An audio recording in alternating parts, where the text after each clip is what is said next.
அண்ணே, ம் ம் ஃபோன் பண்ணி ஏதோ வேலை இருக்கிறதா சொன்னீங்க. என்ன வேலைண்ணே? ஆமாண்டா, ஒருத்தனை தூக்கணும், அதுக்கு தான் உங்களை வர சொன்னேன். அப்படியா? யாருன்னு இது?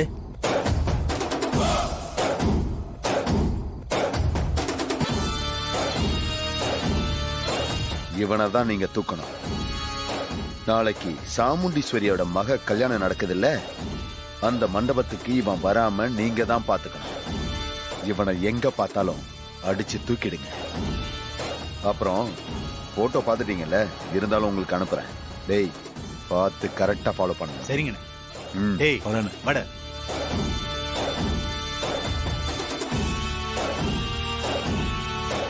சாமுண்டீஸ்வரி, ஒரே கல்லுல 2 மாங்காய் அடிக்க போறேன்.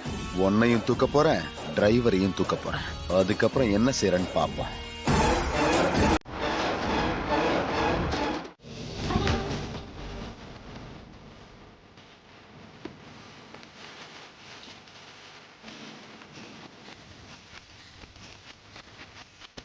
Nice to meet you. Nice meeting you sir. ஐயோ, என்ன சார்லாம் கூப்பிடாதீங்க. அப்படியா? வேற எப்படி கூப்பிடுறது? Please call me Naveen. Okay mister Naveen.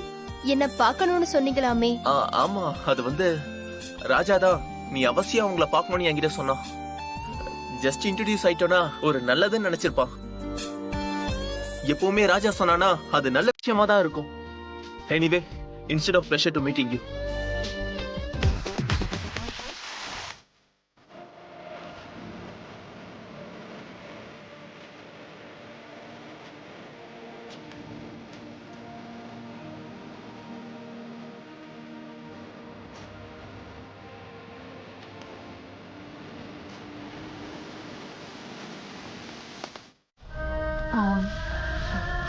என்ன விஷயம் சொல்லுங்க. அது வந்து அது என்னாச்சு? ஏன் தயங்குறீங்க? சொல்லுங்க. ஆக்சுவலி ரேவதி, உன்கிட்ட ஒரு முக்கியமான விஷயம் பேசணும்னு வந்தேன். சரி, பேச வந்தா பேச வேண்டியது தானே. இங்க நம்ம 2 பேரும் மட்டும் தானே இருக்கோம். சொல்லுங்க. வர வர எனக்கு இந்த கல்யாணம் நடக்கும்ன்ற நம்பிக்கை குறைஞ்சுக்கிட்டே இருக்கு ரேவதி.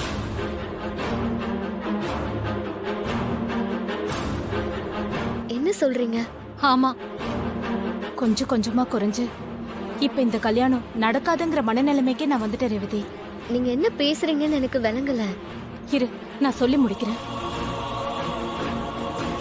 நானே உங்க அம்மா கிட்ட போய் இந்த கல்யாணம் வேண்டாம், எங்களை விட்டுருங்க, நாங்க எங்கேயாவது போயிடுறோம்னு சொல்லிட போறேன்.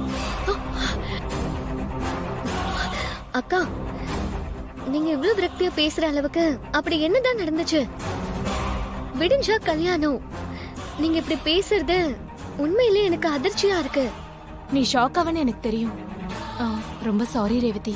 ஆனா என் மனசுல இருக்கிறத உன்கிட்ட சொல்லி தானே ஆகணும்.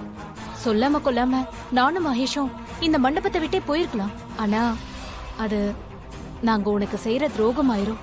அதனால்தான் உன்கிட்ட சொல்லிட்டு போலான் தான் உன்கிட்ட பேச வந்தேன். நீங்க பேசுறது எனக்கு அப்படியே தலை சுத்துற மாதிரி இருக்கு. என்ன பிரச்சனை? ஏன் இந்த மாதிரி எல்லாம் பேசுறீங்க? நீங்க கொஞ்சம் விளக்கமா சொல்லுங்களேன். சரி ரேவதி, நான் வெளிப்படையாவே சொல்லிடுறேன். உங்க வீட்டு டிரைவர் இருக்கானே, அவன் ஒருத்தன் தான் இந்த முடிவுக்கு வர்றதுக்கு காரணம். என்னது? ராஜாவா? ஆமா, அவன்தான். ரேவதி, அவன் செய்யறது எதுவுமே சரியில்லை. அவன் இந்த கல்யாணத்தை எப்படியாவது நடக்க விடாம பண்ணணும்னு கங்கணம் கட்டிக்கிட்டு எல்லா வேலையும் செய்யறான். உங்க அம்மாவும் அவனதான் நம்புறாங்க. அதனால அவன் எங்களுக்கு எதிரா என்ன சொன்னாலும் அவங்க நம்புவாங்க.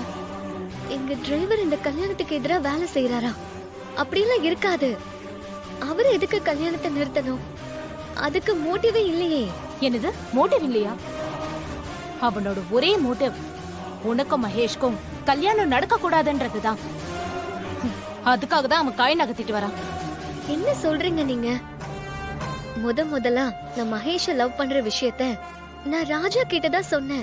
மகேஷ எங்க வீட்டுக்குள்ள வர வச்சேன். கல்யாண பேச்ச தொடங்கி வச்சதே ராஜா தானே. சொல்ல போனா அவர்தான் எங்களோட காதல புரிஞ்சுக்கிட்டு இந்த கல்யாணத்துக்கு ஹெல்ப் பண்ணிருக்காரு. நிச்சயதார்த்தத்திலே சில குழப்பங்கள் நடந்துச்சு இல்லையா? அது மாதிரி ஒருவேளை நிச்சயதார்த்தத்துல நடந்த மாதிரி நாளைக்கு கல்யாணத்துல ஏதாவது அசம்பாவிதம் நடந்து மகேஷ் காணாம போறதுக்கு வாய்ப்பு இருக்குன்னு எனக்கு தோணுது ரேவதி. ஆள் வச்சு மகேஷ கடத்தினாலும் கடத்திடுவாங்க. அப்படி ஒரு வேளை மகேஷ் இல்லங்கிற பட்சத்துல உங்க அம்மா அந்த டிரைவரை உன் கழுத்துல தாலியை கட்ட சொன்னாலும் சொல்லுவாங்க. அப்படியெல்லாம் எதுவும் நடக்காது. நீங்களாம் ஏன் கற்பனை பண்ணி பேசுறீங்க? நிச்சயதார்த்தத்தப்ப மகேஷ் காணாம போனதாலதான் அம்மா அப்படி சொன்னாங்க. இப்பவும் அதே மாதிரி நடக்கும்னு ஏன் இமேஜின் பண்றீங்க? உனக்கு இதெல்லாம் கற்பனைன்னு தோணலாம், ஆனா எனக்கு இதெல்லாம் நடந்துருமோன்னு பயமா இருக்கு ரேவதி. நீங்க ரொம்ப குழம்பி போயிருக்கீங்க. நான் இருக்கேன், எல்லாமே நல்லா நடக்கும். நீங்க ரிலாக்ஸா இருங்க. இல்ல இல்ல ரேவதி, நீ என்ன சமாதானம் சொன்னாலும் எனக்குள்ளுக்குள்ள ஒரு பயம் இருந்துகிட்டே இருக்க. கல்யாணம் வரைக்கும் வந்து அது நடக்காம போனா மகேஷ் அவ்வளவுதான் உடைஞ்சு போயிருவான். அப்படியெல்லாம் நடக்காது. எவ்வளவு பிரச்சனை வந்தாலும் என் மனசு மாறாது. மகேஷ் தான் என் கழுத்துல தாலி கட்டுவாரு. எனக்குன்னு சில கடமைகள் இருக்கு, அது உங்களுக்கே தெரியும். அதனால மகேஷ் ஹஸ்பண்டா இருந்தாதான் சரியா வரும். இந்த கல்யாணம் கண்டிப்பா நடக்கும். தைரியமா போங்க. ஆம் ரேவதி, இங்க பாருங்க, என்ன நடந்தாலும் எவ்வளவு பிரச்சனைகள் குழப்பங்கள் வந்தாலும் தாலி கட்டிக்க போறது யாரு? நான் தானே. எனக்கு யாரு தாலி கட்டணும்னு நான் தான் டிசைட் பண்ணுவேன். ஓகே, நீங்க தைரியமா போங்க. கண்டதையும் கற்பனை பண்ணி மனசு போட்டு குழப்பிக்காதீங்க. நான் இருக்கேன்.